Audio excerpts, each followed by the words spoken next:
Introduction to the wisdom books of the Bible. There is a distinctive strain of writing in the Bible that more or less specializes in dealing with human experience as is. This is what is involved in being human, and don't you forget it. Wisdom is the common designation given to this aspect of biblical witness in writing.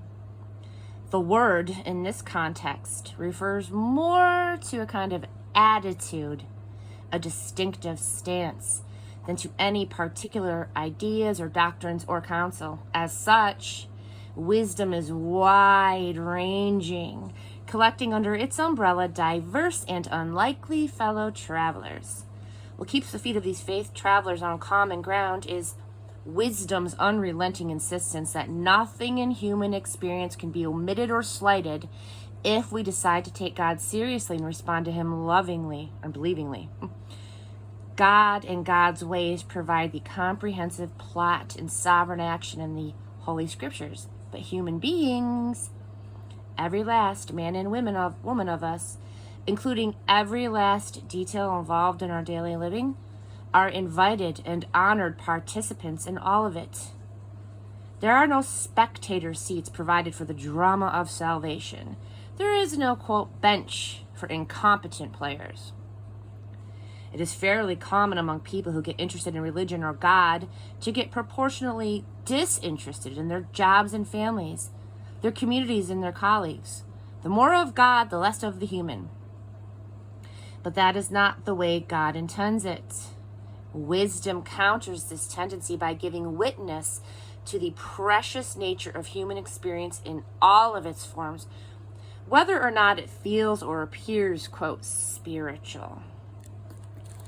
Job, Psalms, Proverbs, Ecclesiastes, and the Song of Songs serve us as our primary witnesses to biblical wisdom.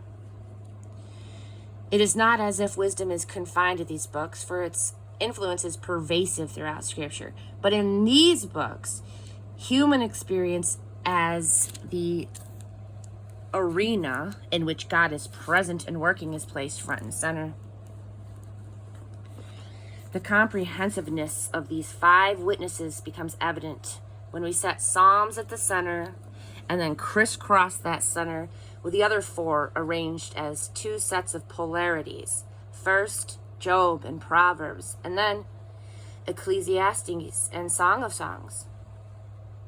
Psalms is a magnetic center, pulling every scrap and dimension of human experience into the presence of God.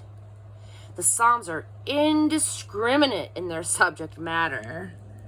Complaint and thanks, doubt and anger, outcries of pain and outbursts of joy, quiet reflection and boisterous worship. If it's human, it qualifies.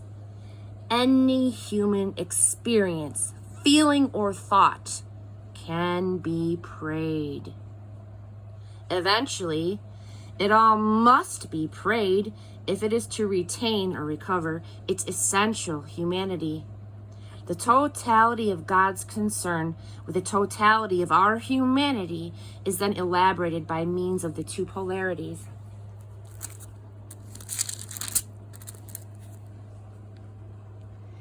The Job-Proverbs polarity sets the crisis experience of extreme suffering opposite the routine experience of getting along as best as we can in the ordinary affairs of work and family, money and sex, the use of language, and the expression of emotions.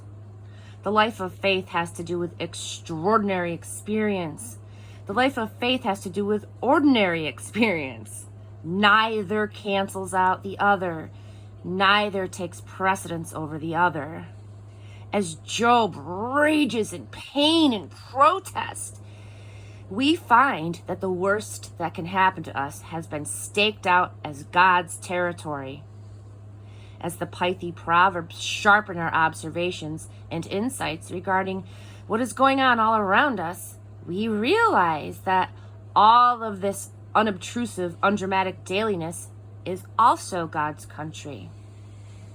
The song Ecclesiastes polarity sets the ecstatic experience of love in tension with the boredom of the same old round. The life of faith has to do with the glories of discovering far more in life than we ever dreamed of. The life of faith has to do with doggedly putting one flat foot in front of the other, wondering what the point of all of it is. Nothing cancels out the other. Neither takes precedence over the other. As we sing and pray the lyrics of the Song of Songs, we become convinced that God blesses the best that human experience is capable of. As we ponder over the sardonic verses of Ecclesiastes, we recognize the limits inherent in all human experience, and we appreciate it for what it is, but we learn not to confuse it with God. In such ways, these wisdom writers keep us honest with and attentive to the entire range of human experience that God the Spirit uses to fashion a life of holy salvation in each of us.